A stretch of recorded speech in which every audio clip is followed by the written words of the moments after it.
For serratus shifting, we're going to show two versions of this exercise. One version does not require any props, or you can do the variation with the foam roller. If you have a foam roller, we'd like for you to try both variations just to see how they feel in your body. If you don't have a foam roller, just do the one that doesn't require a prop. These exercises are designed to help us feel how to locate and activate our serratus anterior. Serratus is a really important stabilizer muscle for the shoulder girdle. It helps to access this muscle through protraction.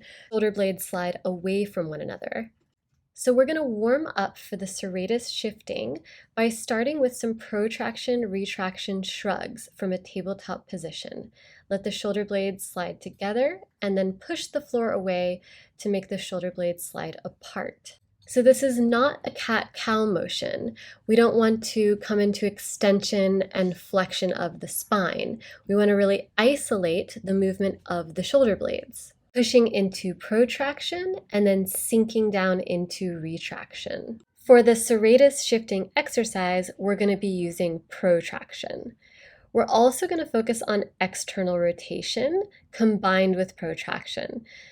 You won't be able to move your hands because they're going to stay stuck on the ground, but you want to think about actively externally rotating through the arm bone and protracting at the same time. With that active engagement, start to shift your hips back towards your heels.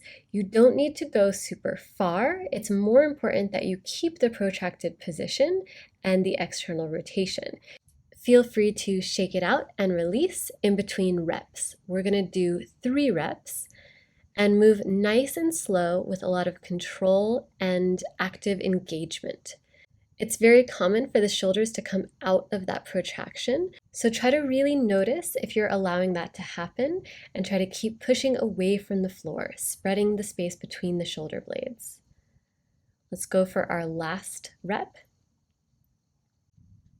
Again, this movement does not need to be big or extreme in order to get the benefits from this exercise. Only go as far as you can go while still maintaining that active protraction and external rotation. Now we're going to look at the same kind of shifting, but instead of shifting our hips back, we're going to shift our shoulders forwards using the foam roller. Let's look at the setup here. So you're going to want your elbows directly under the shoulders, knees under the hips, and wrists on the foam roller. Make sure to find that full protraction through the shoulder blades. It's also really important to keep your forearms parallel with one another. If the elbows start to wing out and the fingers start to come together, that means you're coming into internal rotation.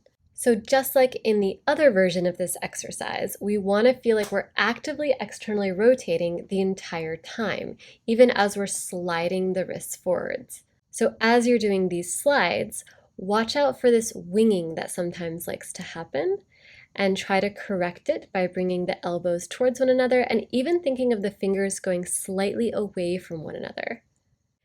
Keeping all of this in mind, continue to do reps of sliding the arms forwards until the foam roller reaches the elbow, and then pulling the elbows back underneath the shoulders.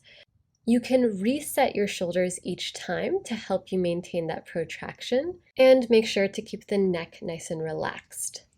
Try to go for 3, nice and slow and controlled, with that protraction and external rotation.